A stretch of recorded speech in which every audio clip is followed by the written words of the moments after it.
The Baltimore Ravens got some really, really good news today. Nnamdi Madubuike, their star interior pass rusher, might be coming back into the lineup. This and more on this episode of Quiet Storm Sports.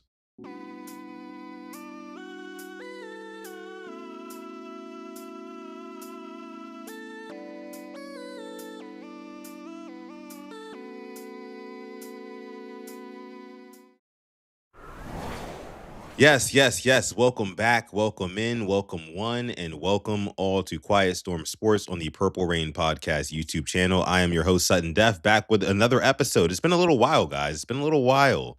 And I'm going to get into that here in a second, or maybe in a minute, right? A little bit down the line on this episode. I'm going to get into why I haven't been on live as frequently as in weeks past. But today, we got some really, really good news. Actually, as of about an hour ago, I'm live right now, but as of about an hour ago, we got some really, really good news about this Ravens team. And I cannot wait to get into it with you guys here on this episode. Now, listen, before we get into anything else, I need you to like this video and also subscribe to the channel as well if you are new here to this channel. If you are new to the Purple Rain Podcast, please hit that subscribe button if you are a Ravens fan, right? Even if you're an NFL fan, if you happen to be an MMA fan, I'm really big into that. Please hit subscribe on this channel. We'd appreciate that. It helps us out a ton with the algorithm and all that junk.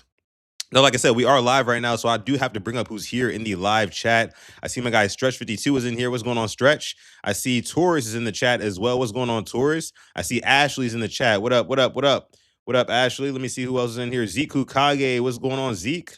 We got Christian in the chat. What's going on, Christian? Appreciate you for pulling up. King Blaze is in here as well. Happy Friday to y'all.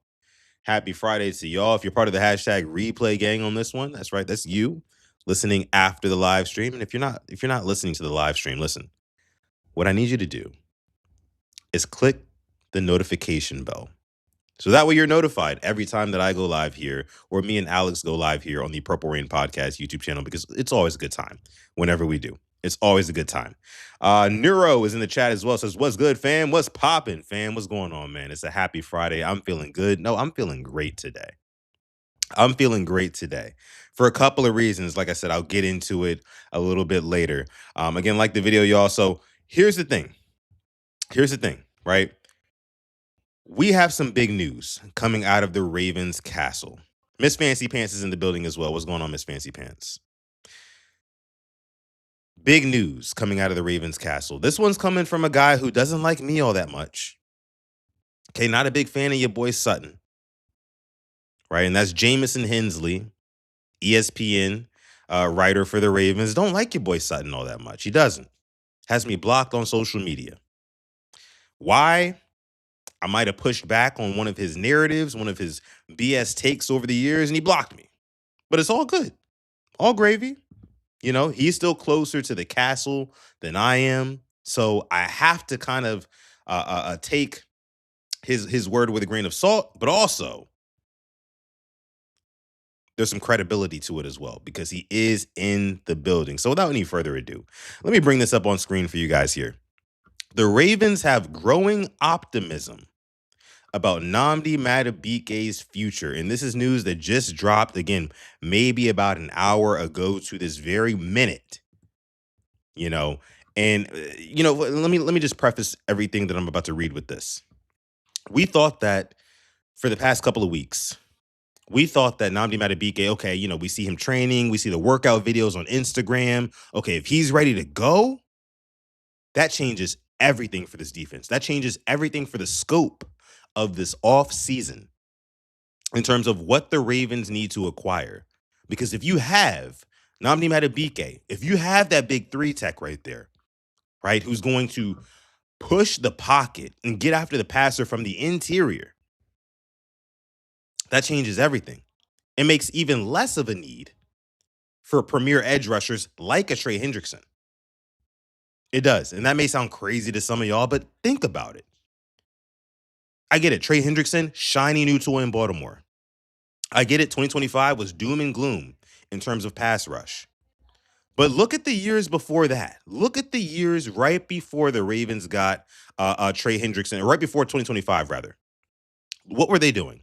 They were leading the league in sacks. Why? How could you lead the league in sacks, Sutton, if you don't have premier edge talent? Well, I'll tell you why. I'll tell you how. If you have guys on the interior who are pushing the pocket and pushing the pocket back into the quarterback's lap from the interior, because that's the only way you can do that, that's how you're able to get pressure from the outsides as well and generate sacks. And that's what Nnamdi Madubuike and Travis Jones were doing in 23 and 24. And even on a half a season, Travis Jones was playing on a bum ankle. Didn't matter. The tandem of him and Nnamdi Madubuike on the inside opened up everything for the pass rush. Everything. So, again, for the past couple of weeks, we've kind of been anticipating, okay, we're thinking Nnamdi Madubuike is going to be back. He's going to play ball again for the Ravens.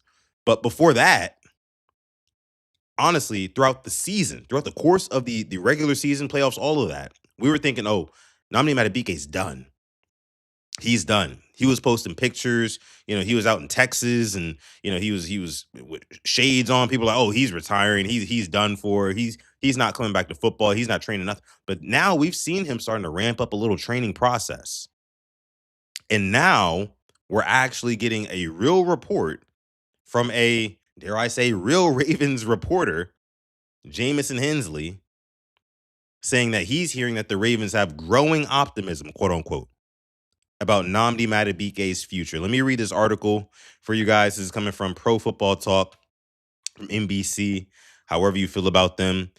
They say Ravens defensive tackle Nnamdi Madubuike injured his neck in week 2 and did not play again in 2025.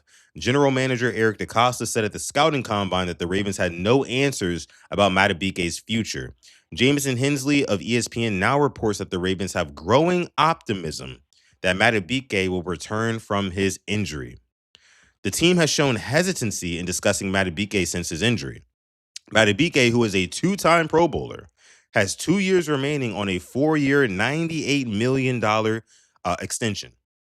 His 2026 base salary of $22 million is fully guaranteed, and he has a salary cap hit of $31 million. And it says from the start of 2023 until he was placed on injured reserve, September 27th, Madubuike's 21 and a half sacks were the most for any NFL defensive tackle.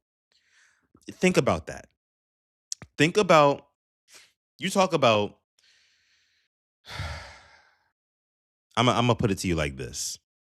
For an interior D lineman to have 21 and a half sacks from 2023 until now, that is, dare I say, when we consider, the prices for, the cap that these positions demand, dare I say, Nnamdi Madubuike is more valuable than Trey Hendrickson. He's more valuable than a Max Crosby. He's more valuable than a lot of other edge rushers in this league.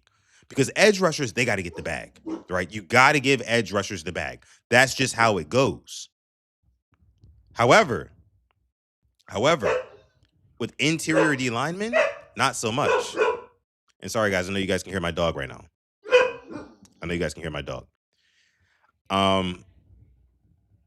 But listen, my point is this.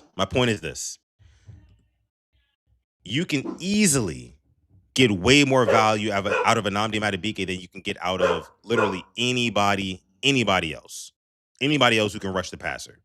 Because he's an interior guy. They don't pay those guys nearly as much. Okay? They don't. Mike says poolside with my cowboy hat on. What's going on, Mike? Appreciate you for coming through. Poolside with the cowboy hat. I mean, that sounds lit. That sounds kind of lit. You sipping on something? Let me know. Shout out to the sippers as well. Y'all already know what it is. Shout out to the sippers. But yeah. Again, guys, what it's looking like right now is that Nnamdi Madubuike is not done playing football. He's not done.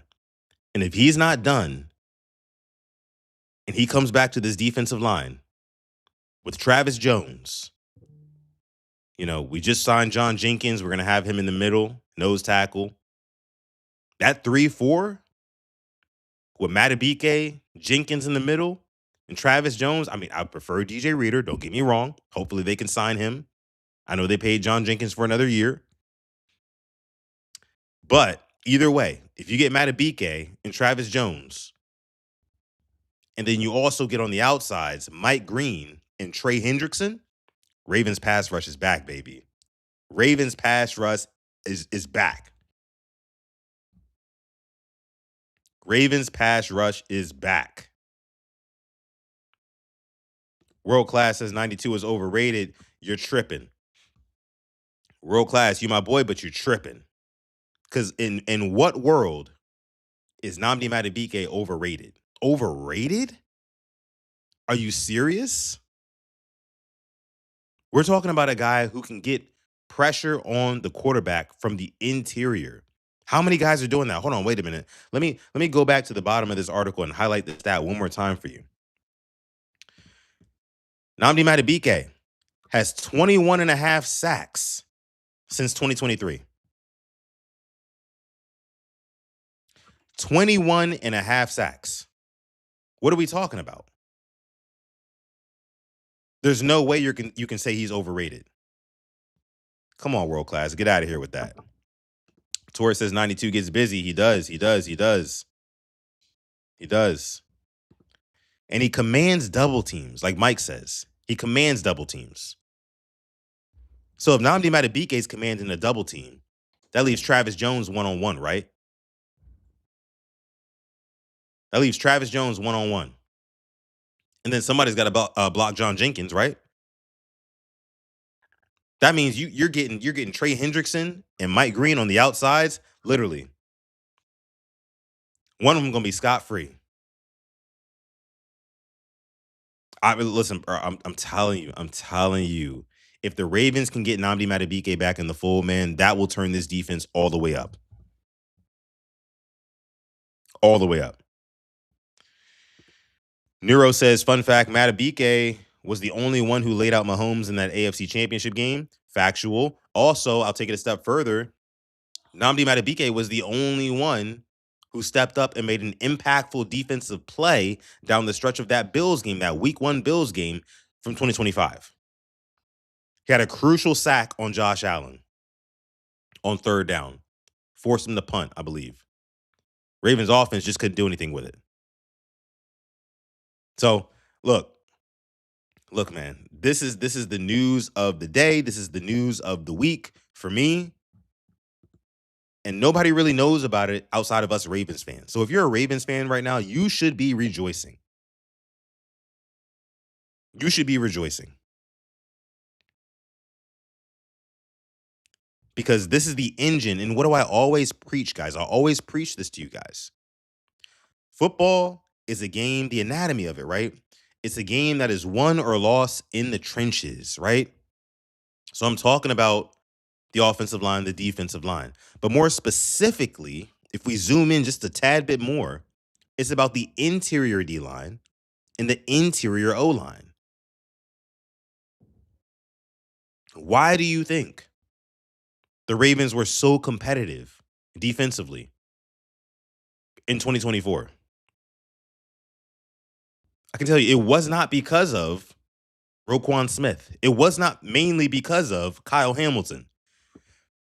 It was not because of Marlon Humphrey. Whatever names you want to list, right?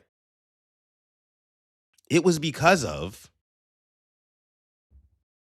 Nnamdi Madubuike on the inside, wrecking shop, killing plays before they can even get started.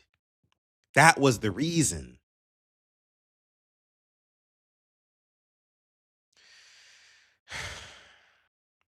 So again, I'm hyped up on this Friday, guys. I know I'm kind of ranting right now, kind of yapping right now. If you like listening to me yap, I appreciate you. Again, my name is Sutton Def. This is the Purple Rain Podcast YouTube channel. If you're listening on X right now, shout out to you. Maybe come over to YouTube, Purple Rain Podcast, and give us a sub over there, a like over there. We'd appreciate that. Again, if you're watching on YouTube, like, sub, all that good stuff. All that good stuff. It's Quiet Storm Sports on a Friday. On a Friday, Ravens are optimistic about Nnamdi Madubuike's future. They're optimistic, and this is per Jamison Hensley. Jamison Hensley.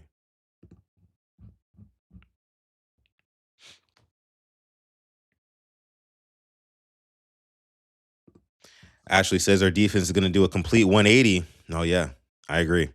I agree. You get a new coach, new defensive coordinator, but aside from Tony Weaver, right? You get a defensive minded head coach, a defensive minded head coach who the rest of the league has not been able to figure out yet. Right? In the Ravens Wire, Jesse Minter talked about how him and Mike McDonald are kind of like on the same wavelength. You know, they kind of think the same. They talk ball in the same way. Like they both have a similar defensive mindset. And since they have a similar defensive mindset, that tells me that he's going to be able to pose some of the same problems that Mike McDonald posed. Now, I'm not just talking about sheer X's and O's here, guys. I'm talking about a guy who's coming into the league, who's going to take the league by storm because nobody knows what to expect from him yet in Jesse Minter. What did we just watch with Mike McDonald? You know, he had a trial run year with the Seattle Seahawks, who were clearly in rebuild mode, right? Had Geno Smith at quarterback, or, kind of trying to figure things out, whatnot.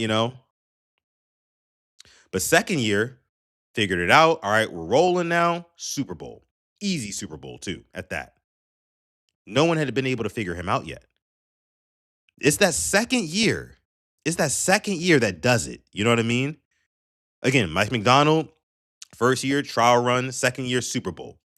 Lamar Jackson, first year, trial run, second year, MVP. It's that second year. It's year two for a lot of guys. Now, I don't say this to say that I think that the Ravens are going to fall short this year and not win a Super Bowl. I don't think that's the case. I think that the Ravens can absolutely win a Super Bowl this year. I think they can absolutely win a Super Bowl this year. Because unlike what Mike McDonald inherited in Seattle, which was a team that was not quite Super Bowl ready and primed, Jesse Minter is inheriting a Super Bowl ready team. They're ready to go right now. Lamar Jackson, Derrick Henry, Mark Andrews, Zay Flowers, Nnamdi Madubuike, Travis Jones, Kyle Hamilton, Roquan Smith, Nate Wiggins, Marlon Humphrey, Cheeto Awuzie. They're ready to win right now. Ronnie Stanley, right now. They're ready to win now.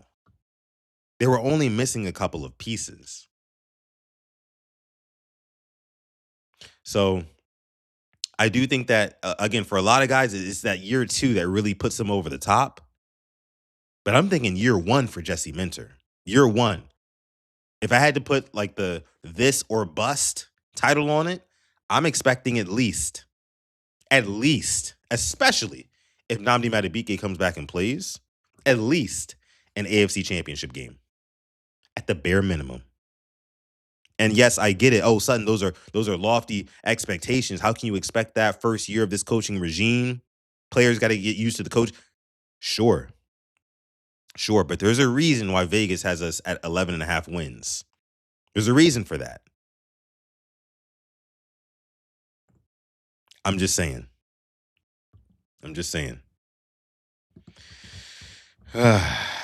Make sure you guys like this video. Like the video. Again, you're listening to Quiet Storm Sports on the Purple Rain Podcast YouTube channel. Again, happy Friday to you all out there. Happy Friday. Hopefully you guys have some good plans for the weekend. If so, share it. Let me know in the chat or the comment section if you're part of the replay gang on this one and you're enjoying this on a Friday night or maybe a Saturday morning, afternoon, whatever it may be. Shout out to you. We got some more to get into here on this episode. Some more things I want to kind of address here. But let me say this first, though. Let me say this first. Um, I know recently, and when I say recently, I mean like for the past like year and a half, maybe. Me personally, I've been experiencing a lot of technical difficulties on this channel. Day in, day out, it seemed like I was either lagging, you couldn't hear my voice, or like my camera wasn't working, whatever.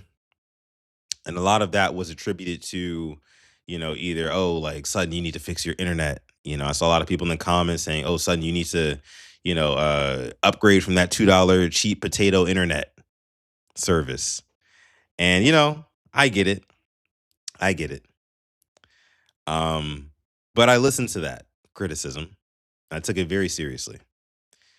And I told you guys a couple of months ago, or maybe a couple of weeks ago, that I was in the process of buying a new computer because I came down to the solution that the new computer would be the resolving factor here.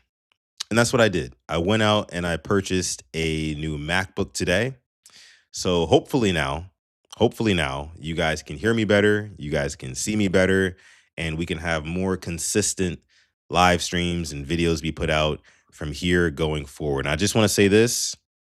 I thank all of you guys from the bottom of my heart for supporting this channel, even through a lot of those tough times. From here on out, I would call those times the dark ages, because you guys rocked with me throughout the entire process. You guys were still donating, liking, and a lot of those donations, and the memberships bought and everything like that went into, me being able to actually afford a new setup here so I can keep delivering content for you guys. So clap it up for y'all. We're back here on PRP with great content, consistent content, you know, and no more technical difficulties. Like the video for no more technical difficulties, guys. I would appreciate that. From the bottom of my heart, I thank each and every one of the Rain Gang.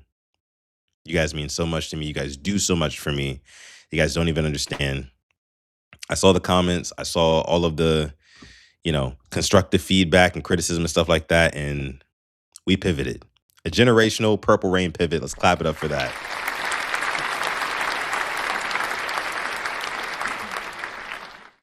Yeah. So we good now. We good now. We good now. Okay. So listen, guys. Let's go ahead and move on. What else we got? Okay. So yeah. Here we go. Monty says number 77 was blocking my internet. Nah, I don't think it was 77 blocking it. It must have been like Marshall Yonda, like prime Marshall Yonda. You know what I'm saying? That was probably who was blocking my internet. Jonathan Ogden. You feel me? That's who was blocking it, because they were doing a damn good job. A damn good job. But turns out it was my computer. Turns out it was just my computer. That's all it is. Okay. What else we got? Here we go. All right. So let's check this one out, guys. Your boy John Harbaugh, that's y'all boy, not mine. Y'all boy. Your boy John Harbaugh was on a radio show or something of the like today or whenever. Oh, by the way, we do have a super chat donation. My bad. We got a super chat donation. My bad. Great 174. Appreciate you, great ones. Dropping the 2-piece in the chat right beneath me right here. Appreciate that, brother. Says we signed Reader. The draft has to be all offensive. Yeah, I mean, me and Alex talked about this yesterday. Dude. We said, what did we say? I said, if we get Reader, 60 to 65% of the draft picks need to be offensive players. Easily. I'm thinking 7 at least offensive players. Give me some options. Appreciate the $2 donation. Great ones. Appreciate that. But yeah, y'all man John Harbaugh was on a radio show today, or Barstool. He was on Barstool. And he said this about the 2025 Ravens, and I quote, "I took a lot of pride in what we did. I took a lot of pride in this season. Honestly, as a coaching staff, It might have been our best job this year coaching this team. I thought we did a great job, but it wasn't good enough.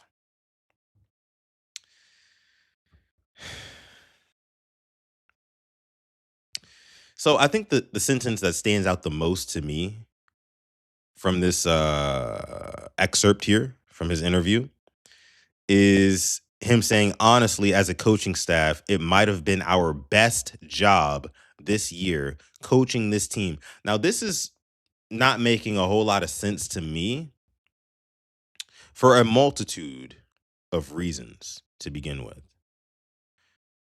But the main reason, or I guess the most fresh reasoning in my head right now is, you guys remember DeAndre Hopkins? He was talking to Butta last week. Butta's a streamer. He's a Ravens fan. He's great. Go check him out, Butta IMB. And he was saying how DeAndre Hopkins was saying how he felt like the Ravens coaching staff did not trust the offense down the stretch of that Week 18 Steelers game. You guys remember when we trotted out Tyler Loop out there to kick the field goal, right? When we had some time to keep giving it to Derrick Henry or do whatever to get a little bit closer, so we wouldn't put our rookie kicker out there for a long field goal in enemy territory with the season on the line. You guys remember that? But no, we put Tyler Loop out there. He missed the field goal. He's a rook. We get it. But D Hop said that he felt like in the locker room felt like the coaching staff did not trust the offense in that situation. So I'm thinking like Harbaugh, in hindsight, when you think about that situation, like situations like that, your very last call you made as Ravens head coach, you looked at that and you looked at the fact that the Ravens were abysmal in the red zone, whether they had Lamar Jackson starting or not. You looked at the fact that the Ravens started off the season 1-5 when they went into the season as Super Bowl favorites. You looked at that as your best work, as your best work. You know what that tells me, John? That tells me that that 2012 Super Bowl run had nothing to do with you. If you thought that that was your best coaching job, and these are his words, not mine. He said, as a coaching staff, it might have been our best job this year coaching this team. I don't know if he's just talking about the Lamar Jackson era or what, but even if he is, there had been way brighter days than the days we experienced in 2025. So yeah, it's bullshit. It's bullshit. And I don't know where he gets off saying, this sort of stuff. Maybe, he's with a new team. He's not really, I assume this is exactly how he truly feels. I would hope not, but I assume that it is. I thought we did a great job, but it wasn't good enough. So tell me why, John, if you thought that this was the best year coaching for this team, tell me why you did not go and hire Zach Orr to be your defensive coordinator. Why did you not hire Zach Orr? If you felt so confident about last year's performance, why have you not re-signed, or why have you not signed Daniel Faalele, number 77, the infamous Faalele? Why did you not sign him? I mean, Evan Neal and the guy behind him, that's a huge question mark. Talking about the right guards for the New York Giants. Huge question marks there. But you had a for sure answer in Daniel Faalele for the Baltimore Ravens, right? Why not sign him? He's lying through his teeth. He's lying through his teeth. He knows. He knows what's about to happen in Baltimore. He knows that, his ex just dumped him and she's moved on for a much better guy. That's basically what happened. John Harbaugh's ex dumped him and moved on to a much better guy, a much better relationship. That's all it is. They say, oh, they got Jesse Minter, and oh, they bought in Trey Hendrickson. I mean, oh shoot, not we. They finally got a star pass rusher. John Harbaugh's probably thinking, oh damn, what I could have done with that. What I could have done with that. Craziness. Craziness. Insanity.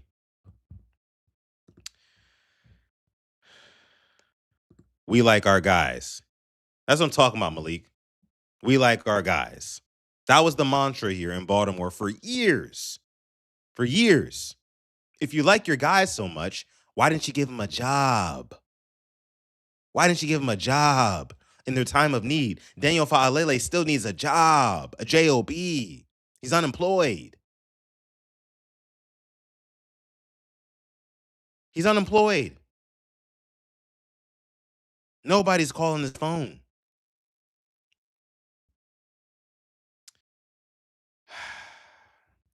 It's crazy. It's crazy. I don't get it. I truly don't. But that's y'all boy. That's y'all boy.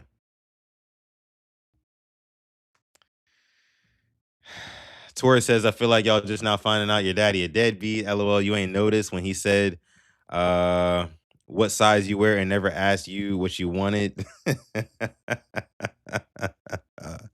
Oh Lord, Torres, man, that's crazy. I'm gonna take a shot to that one. Shout out to the sippers, by the way. Ravens for life, man.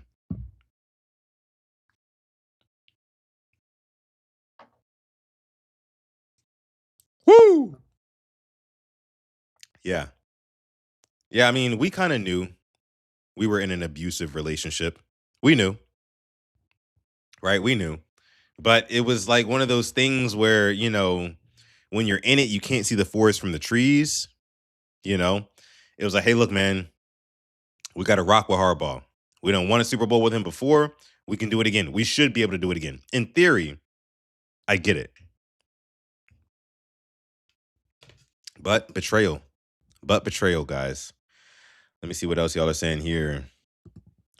Rex says, never forget how Ben Cleveland was a better guard, but because he was in Harb's doghouse for whatever reason, and he wanted to be so right about 77. Yeah. He got proven wrong about 77 by way of himself being fired. And he has not admitted to that. He has not, he hasn't owned up to that. I mean, he's doing the exact opposite here by saying, hey, look, I thought we had we coached the best team and we had a really good shot. If that's the case again, why are some of your past guys unemployed? Some of the guys who were such, I mean, and I guess this is probably what's actually happening, guys. What might be happening is that John Harbaugh, he might have said to the GM of the Giants, say, hey, look, can we pick up the phone for Daniel Faalele? He's still a free agent.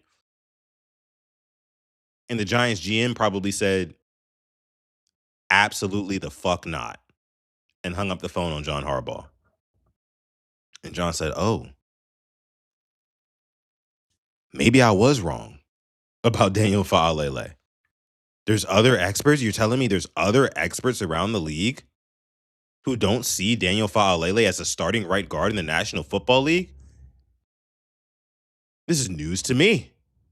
Right? Shocked. Flabbergasted. Insane.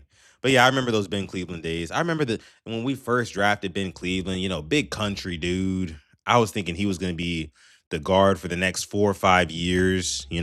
But he was doghoused, and we never really saw him again. He had some highlights, but he also had some lowlights when he did play, though. I will say that. I will say that. World Class says he knows he's out of the league in 3 years. Harbaugh? I don't know. I don't know. I don't know. World Class says that's how we know he was sabotaging us on purpose, like Nitro said. I didn't see Nitro say that, but I mean, I could see Nitro saying that. um, I mean, it's kind of hard to argue, but at the same time, it's like if he was sabotaging the Ravens, he would kind of be sabotaging himself too in a way. So I don't know if that all the way makes sense. I don't. Chris, I see you in the chat. What's going on?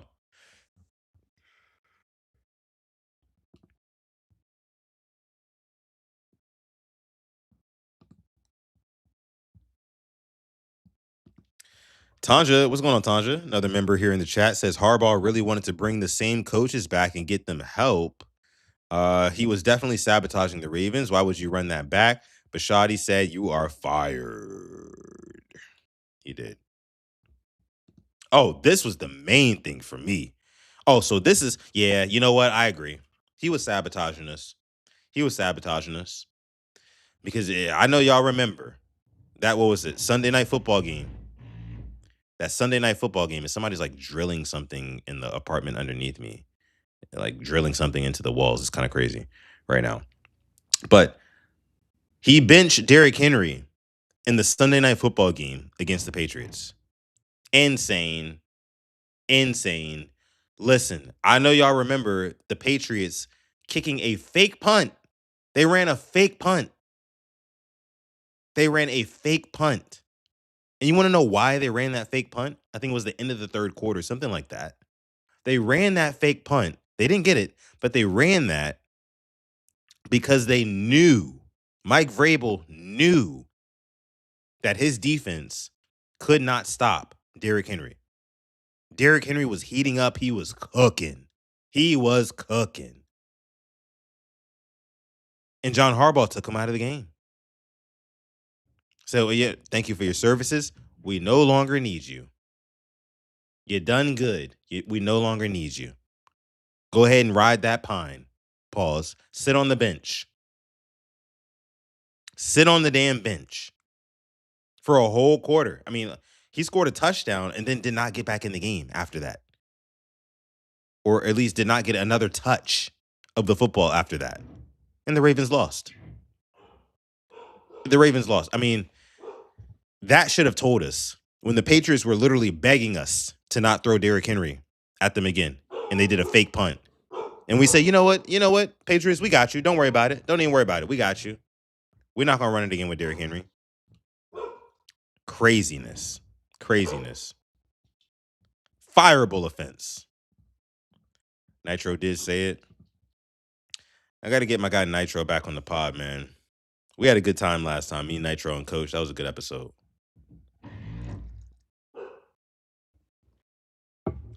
That was a good episode. But yeah. Harbaugh, you deserve, I don't know. You deserve 1,000 lashes for that. 1,000 lashes for what he said here. Because what are we talking about? Makes zero sense. Thought you did the best you could do. Thought that was the best coaching job, right? With the likes of Zach Orr, Zachary Osama Orr, George War in the Middle East Hop. Now, what are we talking about? Osama John Laden. Come on. Come on, man. What are we doing?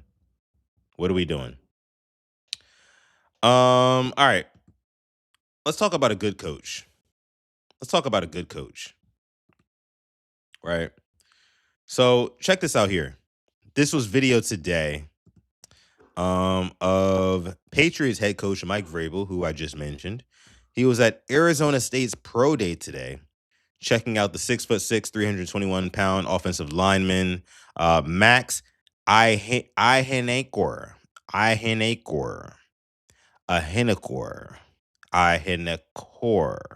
don't freaking know how to pronounce this dude's name, and I'm actually pretty good with enunciation, so that's how you know this is a pretty tough one. This is a doozy. But that's not the point. You guys can see Mike Vrabel still got some of that player in him. You know what I'm saying? He's still, Mike Vrabel, former linebacker for the Patriots, man, he still got some of that dog in him. Look at this. Because he's over here dealing with, early 20-year-old kids who are freaking 6'6", 321 pounds. And he's going toe to toe with them, trying to show them technique, trying to show an offensive lineman technique to get past the defender. Or not even to get past, I mean, just to block a defender. I'm sorry. It's just stuff like this, man. Stuff like this. And I know I get it. Not every coach has to be this type of guy, but there's a reason why the Patriots were in the Super Bowl this past year. This type of stuff really gets guys to want to run through a wall for you. Do you think that if Max Ahanekar gets drafted by the New England Patriots, do you think that he's not going to want to run through a fucking wall for Mike Vrabel, his head coach, knowing his head coach literally can teach him technique verbally and physically? I mean, that's a skill right there. That's a skill, you know. And I get it. I'm kind of fangirling low key over Mike Vrabel right here. But I mean, this is just something that I've always loved.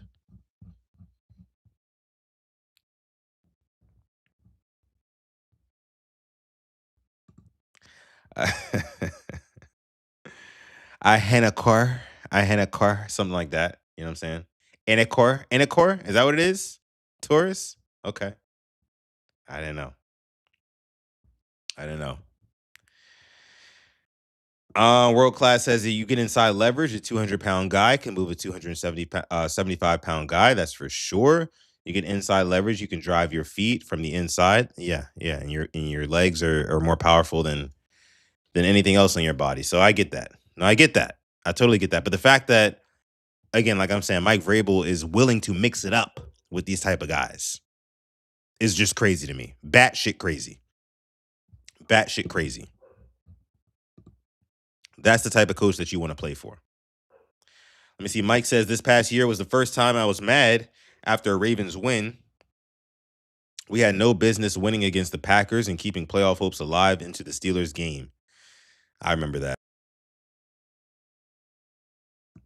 I mean, but we were scratching and clawing. I mean, I know me and other Ravens podcasters, we were holding out so much hope that, the Ravens would bounce back from this 1-5 season. Oh, this is going to be the year where things aren't so great in the regular season. The people can't say we're a regular season team, but we sneak into the playoffs somehow and, we go on a run, much like 2012. That's what we were all thinking. So in the moment, it did feel good winning that Packers game and having a chance to, still make the playoffs and stuff like that. Oh, Lamar Jackson, he's getting healthier and all that good stuff. But, the way that it ended with Luke missing that field goal, so poetic. So poetic because, I mean, you got to think, where would we be today if the Ravens would have made the playoffs? God forbid, have won at least one playoff game, and then maybe got bounced out. We'd be right back in the same scenario. Do you guys remember John Harbaugh? He had signed a 3-year contract extension just last season. Just last year. Last year, this time, John Harbaugh inked a 3-year extension with the Ravens. So if the Ravens would have made the playoffs, I don't think Steve Bisciotti would have stepped to him and been like, "Hey, look, like we need to change some shit up. We need to. He might have still said, okay, maybe we change hey, what do you think about moving Zach Orr, maybe moving him back down to linebackers coach and bringing in another DC? No, I mean, I don't know, guys. Mike said, nope. Steve said only for another week. He did. But I can't. I don't know if I believe it all the way. I don't know if I believe that. I don't know if I believe that, guys. I think if the Ravens would have made the playoffs, John Harbaugh would still be the head coach of the Ravens today. Again, because it's not a. He just extended him. Steve Bisciotti just extended John Harbaugh. And if he made the playoffs at the very least, I think he would have given him another year, at least as a courtesy. Okay, we were in the AFC Championship game. Okay, then we lost in the divisional. We'll give you one more year. he would have at least given him one more year. I think Steve Bisciotti was being a little bit, tiny bit hyperbolic when he said for another week. It sounded boss. Don't get me wrong. Sounded like he was putting his nuts on the table when he said that, but I don't think he truly meant that. Malik says, "Thank you, Tyler Loop." Yes, thank you, Tyler Loop. Save us, Tyler Loop. Tyler Loop saved us, man. He did. He did. Justin says this will be the beginning of getting back to development and scheme to truly plug and play. We miss our depth being worthy of the moniker next man up. I was just telling Alex this yesterday, actually, just yesterday. When it comes to the offensive line, I want a reserve, right? I want bona fide starters. And then beneath them, I want guys who should be starting that you can plug and play should anybody get hurt on that line. Depth. We need depth. If anywhere else, if not anywhere else, it needs to be in the trenches. It needs to be in the trenches. Offensive line, defensive line. That's why I say, hey, look, we got John Jenkins. All good. Cool. Love John Jenkins. Well, I won't say I love him. I like John Jenkins. But bring in a DJ Reader as well. Bring in a DJ Reader.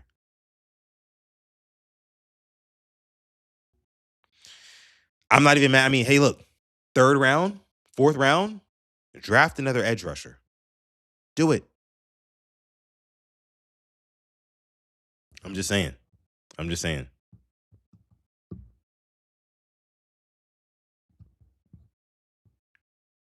Just saying.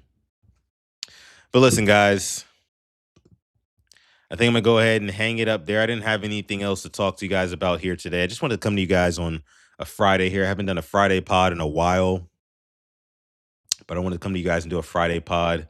Again, celebratory pod because I have gotten a new computer now. So no more laggy streams, no more technical difficulties. We are here for you each and every day here at the Purple Rain Podcast YouTube channel with consistent quality content.